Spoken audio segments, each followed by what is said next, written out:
bitches go. We unpack. We unpack. We unpack. Coming to you live. Boxingego Unpacked. Yeah. We unpack. We unpack. We unpack. Coming to you live.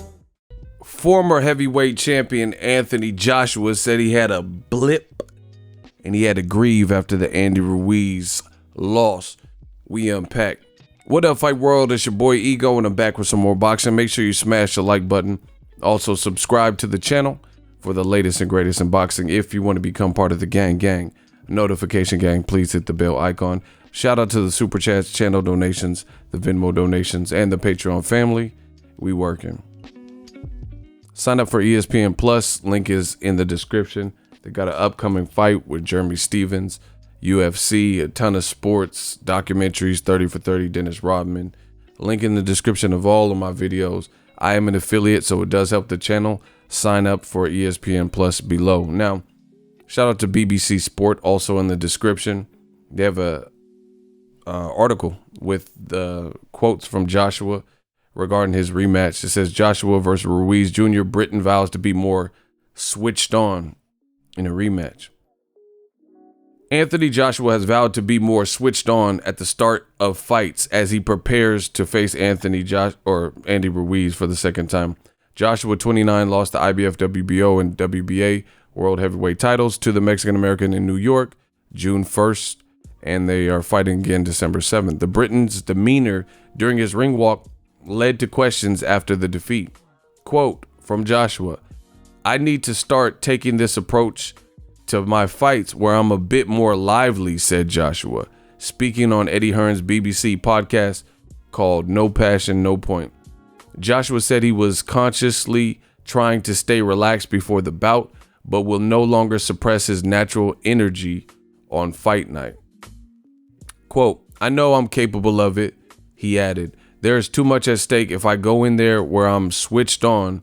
A time like the Ruiz fight, where I am so relaxed, that might be the difference. Joshua and Ruiz fight again in Saudi Arabia. They have a link in case you want to listen to it. Joshua says, quote, I had to grieve. Joshua was knocked down 4 times before being stopped in the 7th round by Ruiz, who accepted the bout on short notice and was a huge underdog.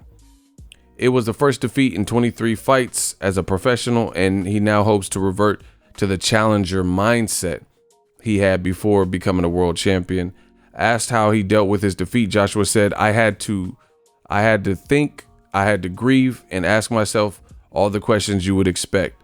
People say you lost. I call it a blip. I can't wait to get in there and fight him again. Every time I have fought a champion, I have risen to the occasion. That's from Anthony Joshua. First of all, I don't know what a blip is like that. You know, I can imagine, I guess he's saying like a hiccup, a speed bump, you know, something that throws you off course. But whatever. He had a blip in his mind. I just feel Joshua, he has too many different stories. Like it just becomes real hard to believe what he is saying. He's 1 minute he's like macho man Randy Savage. Oh yeah, Hulk Hogan, you said that, yeah. You know, and he sounds like everything's great, and you know, let's look at. I have his Instagram pulled up. So this is him after the loss. Like this is like literally after. Okay, so he lost right here. This is his social media verified account. And then he posted this. You know, no big deal. The vision remains the same. This is what he's saying after the loss. This is June 1st after he lost. The vision remains the same. Thank you to everyone who traveled. Madison Square Garden was lively. So, you know, he's saying like, thanks for having me. All right, no biggie. Then he randomly posted this on June 5th. You know, so he didn't post for 4 days. You know, I'm assuming grieving, processing the law, whatever, chilling out. He got stopped. And he says, don't let success get to your head or failure get to your heart. You know, okay. And he's flexing and smirking like things are cool. right? Then 7 days later, so a week after the fight, he's popping a wheelie in Times Square on a bike, you know what I'm saying, by himself for this convenient photo op, smiling and like, you know, it looks like a Valtrex commercial or something, like, yeah. Like he's just having the time of his life just a week after you lost, right? Still in New York, the same place where it all went bad. And it says riding the wave, you know? And he was also posting videos playing basketball. And I don't play basketball. I don't play b-ball. And then now he's saying, I was grieving and asking the questions that you would imagine, that you would expect. Once again, new media delivers.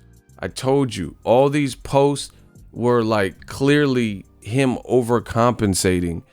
And to me, that's, people say he's a robot the way he fights and stuff. To me, that's more robotic, to put on this, like, you know, big boy pants, like happy facade, when the natural response for something like that would probably be to, you know, just chill out, be upset you lost, you know, think about what you can do to fix it.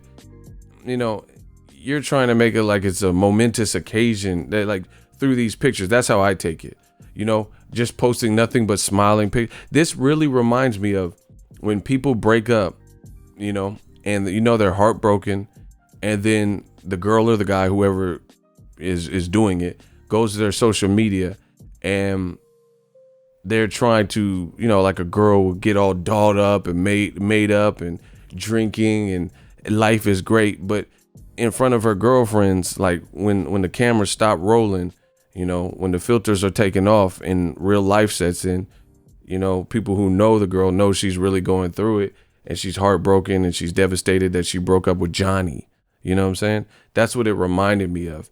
You know, people try to overcompensate because they know it's almost sometimes like, depending on if the couple breaks up and they didn't block each other or something, they wanted to get back to the other person, or they want them to see like, I'm all right, I'm still doing good without you, I'm okay, boo boo, you know, that type of thing. And that's what I pictured Joshua kind of doing. It's like he was trying to show the world that he was all right.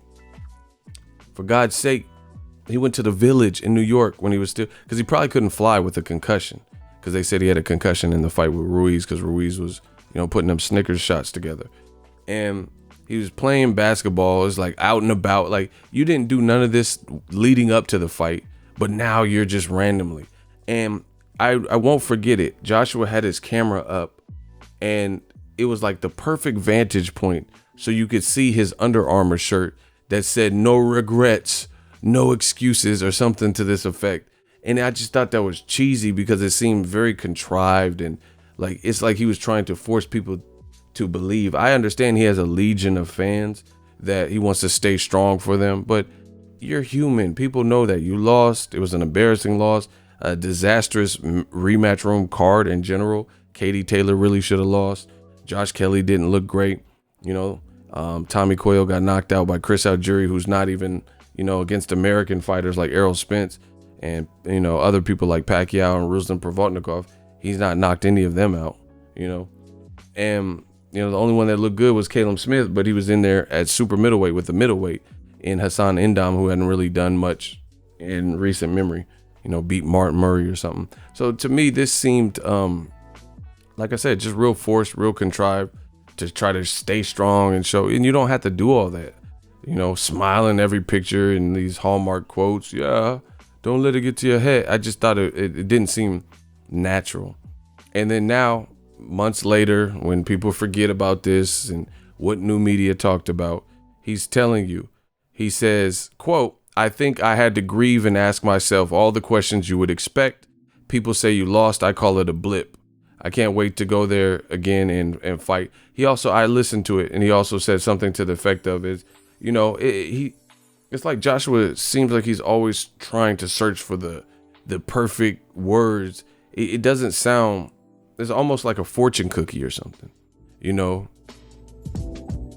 People who encounter you, you know, will be amazed. It just seems like real forced. Like, I don't feel like he's all the way being himself. He's trying to be instead of letting it flow. Like Eminem said on one of his songs. He said, first take, I make mistakes, just keep it. Like, first take, I make mistakes, just keep it. No punches pulled, no punches. That's weak shit, fake shit. Like, it's okay if I mess up. But Joshua, I feel like he's in the public eye, and he's always trying to, say, like, every video you do can't be an inspirational video. That's how I feel. Like, even people like Eric Thomas, he's a motivational speaker, E.T., right? Not every single thing he says is like a motivational speech, or these Instagram caption quotes and things like that. And that's what I get. And I think Joshua has to ask himself inner questions. And it's a real dangerous rematch with Andy Ruiz, because he seems conflicted. One minute he's like, look, oh yeah, everything's good, and flexing and smiling, popping willies. But then now he's telling you, I had to grieve. I asked the traditional questions that you would expect, which I knew, which is what I told you. Like, I was like, man, all this stuff just feels like unnatural. And then he's saying the stuff he's saying it makes it hard for me to side with him. He says, I need to start taking this approach to my fights where I'm a bit more lively. And everybody's seen him walking out. See, first of all, that is a contradiction in itself. Everybody's seen him walk out, and he keeps claiming in interviews that he was just so relaxed and felt so good. Like, everything was good. But then he's also done interviews where he said, oh yeah, things weren't going right. My neck was sore. I'm getting massaged and this and that. And things didn't go right in camp. That's what he said at the press conference in New York for the Ruiz rematch. So 1 minute, you're too relaxed. But then in New York, you got to listen to what people say. Listen. And with social media, it just makes it worse when people aren't being truthful or consistent, because all of the data is collectible in different spots. Once again, quick recap. This interview and the other interview where he's watching his loss on the iPad, it's a YouTube video. He said he was super relaxed. People were like, the guy asked him, he said, what was up with your face and walk out? People challenged, and they were like, hey, this don't look like a typical Joshua fight. I was one of the first people to say that. I was like, that he looked like something was wrong. He's playing with his gum shield, looked like beady eyed, glazed over, and like looked like real skittish, like, a dog that got hit by a car and doesn't know who's, trying to attack him, or, like a wounded animal. You see those videos, nature videos and stuff, where like an animal gets wounded, and then the zookeeper or whoever, the animal people are trying to tranquilize it so they could take it back to the hospital to stitch them up, or remove the whatever the bear trap that's on them, and they're naturally like alerted. That's how Joshua looked. He just looked real paranoid almost, but for whatever reason, Anthony Joshua, he keeps telling the world that he needs to be more lively, and he was in this deep, somber, relaxed state, but nothing about his body language. See, body language is hard to fake. If you, like, let's say you're doing a public speech and you didn't prepare, you don't know what the fuck you're talking about, and there's a big crowd, it's hard to exude the energy needed and a fake presence where people won't get to see that with your eye contact, your movements, your hands shake, your hands sweat, you're fidgety. It's hard to fake body language. Like, just from me, my personal life in dating women, I've been able to get a good grasp of if the girl's into me or what level of interest she has in me based on her body language. Just little subtle things, the eye contact. I look in the eyes, see what that says. They say, the eyes never lie, and all these things. The eye, the gateway to the soul. Look at that. Or if you're out and about and someone's like, haha, stop, and touches your thigh, you have to pay attention to those little things. Like, you just met her and she touching your thigh, so she obviously feels comfortable, kind of joking with you. And don't take this into no crazy shit and be like, oh, ego told me, and be on some Bill Cosby shit. I want to put she touched my thigh, so I took her to the plate. Like, don't do all that. But I'm just saying, you got to look at body language, and Joshua's body language didn't really looked as relaxed as he's making it out to be. You know, he keeps telling people he was so relaxed and needs to be a bit lively because he was just in this deep meditative state. And beyond that, even if whether he was relaxed or wasn't relaxed, my thing is this: you are an Olympic gold medalist. I think Joshua has real life confidence issues with whatever, or doubts or insecurity, whatever. We all have them, but his seem like deeper rooted or something, because you're an Olympic gold medalist and you have 22, 23 fights, whatever it is. And you're saying, you're like, it's like talking to himself almost in like a third person, like, oh, I need to do this.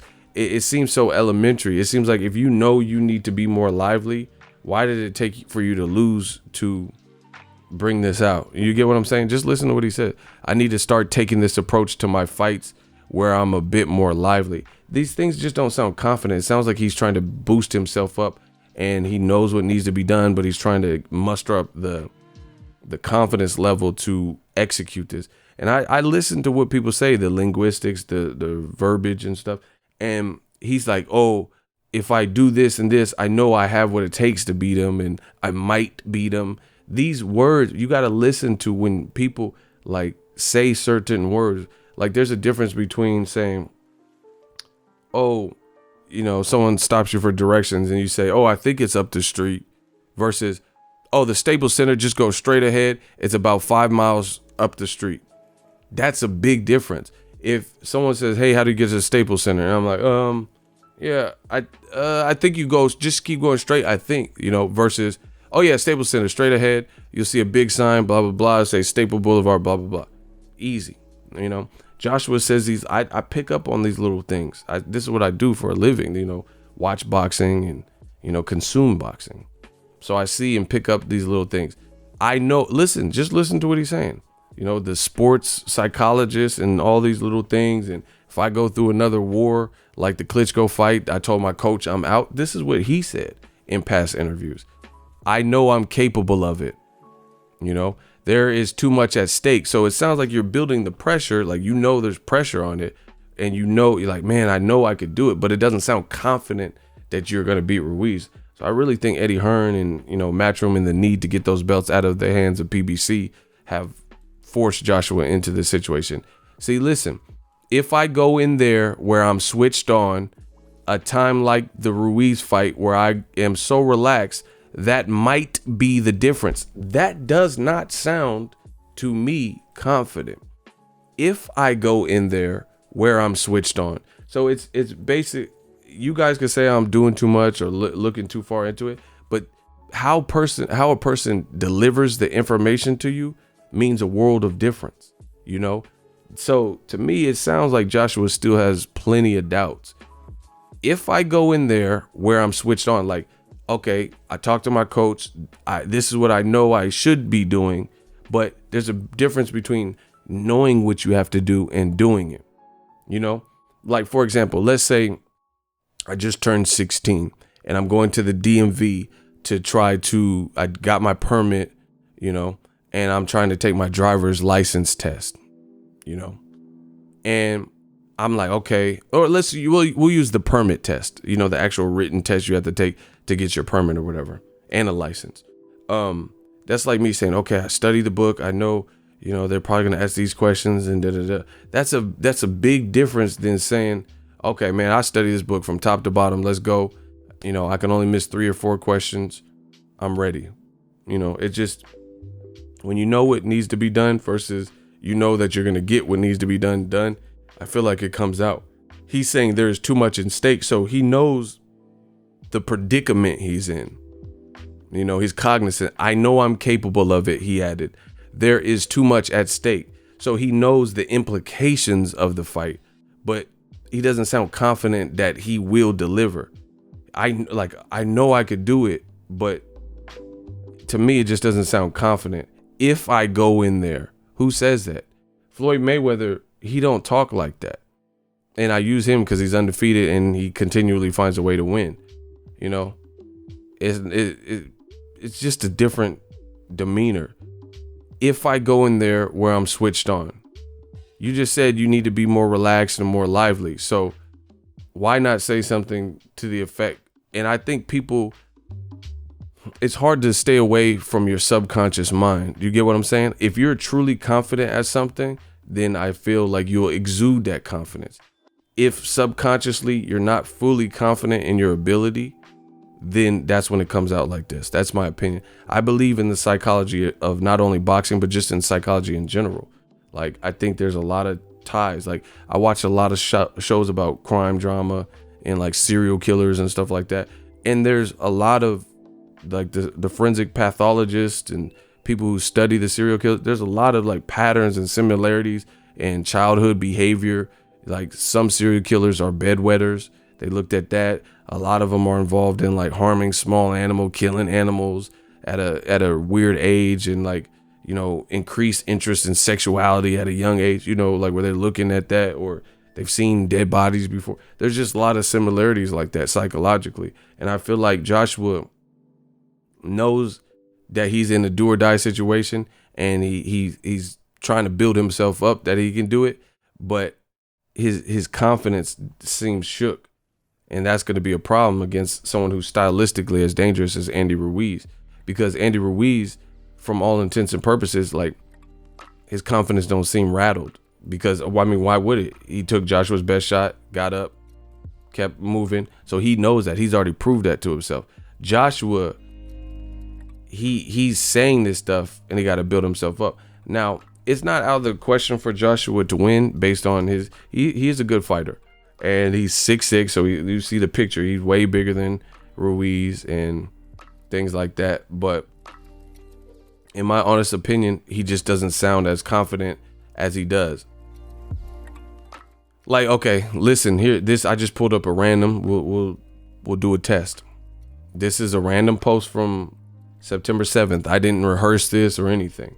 Let's see what Andy Ruiz, your boy, said. I'm ready to keep making history and remain a champion. December 7th. See, point blank, period. This is not, I think I'll keep making history, or, hey, I don't know, maybe I'll remain. Bro, he just said it. I'm ready. Like, I'm ready to keep making history. I'm motivated and hungrier than ever to prove to the world that I belong at the top of the division. These are just statements. You know, it's not like, oh, I think I'm hungry, or I need to be hungrier in my matches. And, yeah, it's mad. You know, that's not the same. This was all a dream I turned into a reality through my hard work and determination to be the first Mexican heavyweight champion. And then he put it in Spanish. See, these are like, bow, this is a week ago. Oh, shout out to Danny Garcia. Let me like that. I like Danny. He don't get enough credit. But anyway, he trying to put on. He trying to put on for the city, put on for La Raza. It don't sound the same. He not, oh yeah, I think I'm ready. I know what I need to do, but I'm kind of motivated. He's not sounding like that. Joshua is. And to me, you guys could say, like I said, say I'm overreacting, whatever. Just look at the confidence. World champs with Terrence Crawford. Anything is possible. Team destroyer. Look, he's smiling, just blanket statement. Now, again, it's not just about what you say before fight, so don't like play me like I don't know. It's not just that. The stylistic matchup is hard, but I do believe the mental aspect of boxing, and if somebody already has a stylistic style or advantage in style that could give you problems, and you only have four. See, Joshua might be his own worst enemy. You know, he seems pretty stubborn. People like Lennox Lewis, myself, and others have said, hey, you know, maybe you should look at getting another coach. No, you know, this man, he taught me how to be a man, Rob McCracken. All right. So he's going to keep the same team. Like, what changes is he going to make? You know, just be more cautious if you draw first blood again. Like, it just seemed, I don't know. It just seemed like it's going to be a mess, you know, unless the perfect scenario for Joshua would be Andy Ruiz, for whatever reason, can't get into a rhythm, and his game plan A just continues to work throughout the fight. You know, that's the best case scenario for Joshua. Like, just what he's doing happens to be working, and boom, boom, you know, he can get him hurt early or something like that. And then Joshua never lets Ruiz into the fight. But I'm telling you, if this becomes a battle of attrition, like the first fight, then that's when you think this stuff that happened in the first fight, who's it going to haunt more? You know, who sounds haunted more? By look at Ruiz, what he's saying, and look what Joshua's saying. oh, there's too much at stake. If I go in there switched on, if I'm switched on, like that don't, I had to grieve, but then you acting on social media like you're all right. I don't know. I can't trust that behavior. Look, I think I had to grieve. Either you had to grieve or you did. Joshua just doesn't sound confident. This is the same Joshua mentality and behavior that I was able to pick up on why I felt he did not want to fight Deontay Wilder. Because of this. Oh, 50 mil, I'll take the fight tomorrow. And then Wilder, oh my God, Joshua, my team, the money's all there, 50 mil. And then Joshua's like, oh yeah, devil in the detail, why that? It's the same type of talk like that made me feel that he didn't want to fight Wilder because it didn't sound confident. Even the fighter, Eric Kelly, shout out to my dude, you know, he said the same thing to Joshua's face. He was like, nah, you don't want that smoke. You don't want to fight him. Because there's just a way you carry yourself and let your nuts hang when you really mean what you say. You know what I mean? Like, that's why my favorite rapper is Tupac Shakur. I feel his conviction, it made you believe what he was saying. He was like, Biggie and Puffy, they were there. They know. They like, oh shit, I came up, I rolled a blunt after I got shot. They know who did it. He's like, because I looked at him, I watched, I studied again, you know, and the way he's saying it, you're like, oh shit. Or when he got hit up for that, the lady said he raped. Man, this ain't even about me no more. It's about thug wearing, bandana wearing, tattoo having thugs. I don't want to go to jail for something I didn't do. Like, and he's saying it like that. It's like, damn, he really didn't do that. It makes you believe it. And I think like Bruce Lee, he's another person, one of my idols. And when he's telling his philosophies on like Jeet Kune Do, he makes you believe it. You see, you put water into a cup, it becomes the cup. You see, water can crash. Be water, man. Like, you believe it. I don't believe what Joshua is saying. Boy, people say you lost, but a loss is not a loss. If you can't get it back, it's a blip. You know, whatever. That's my opinion on it. Still rocking with Ruiz to win the rematch. Should be a good fight. December 7th. We Unpacked. Coming to you live. Let me know what you guys think. Joshua says it's a blip and he has to be more switched on. And again, him saying he was so relaxed, it did not appear that way. Like, name a time where, like, let's say your wedding day, if you guys are married or something. You're walking down the aisle and you're telling everyone, oh, I was so relaxed. But people see your teeth chattering and shaking and stuff like it. You know, it just, that don't look like what you're saying it was. You know, like, I seen you walking down the aisle to meet your groom and your hands were trembling. Oh no, I was so relaxed. Joshua keeps saying he was relaxed. He's saying it, but he looked spooked, just wide-eyed, and you know, it's like a face, like he's seen a ghost. Really, you know, people can't forget the face that was being made. And he's getting a massage right before the fight. Andy Ruiz was listening to the instructions and the anthems and stuff like that, and he looked ready. You know, he was shaking and different stuff like that and loosening up for a potential war. Joshua looked like, he didn't look like this. And I've watched a ton of Joshua fights, and all of his fights in the UK, he never looked like that. And the other thing is, Joshua said, oh, he did a vlog after the loss. My loss from my perspective. And he was saying, you guys know me. There was nothing wrong with me. You guys know who I am. But no, we don't, because you never fought in America. That was your first time. So whatever you acted like in the UK, that could be totally different, given a whole different scenario. Like, look at even Joshua right there. Like, he just looked out of it, bro. Look at his eyes. His eyes. He didn't look confident like he's claiming to be. That picture of the Joker is funny. Like I said, watch Mike Tyson, Lennox Lewis walk out. Floyd Mayweather, Pacquiao. Just watch them walk out. I'm trying to find a picture, but Instagram, you can't search the same way. He never looked like that in his previous fights that I've seen. You know?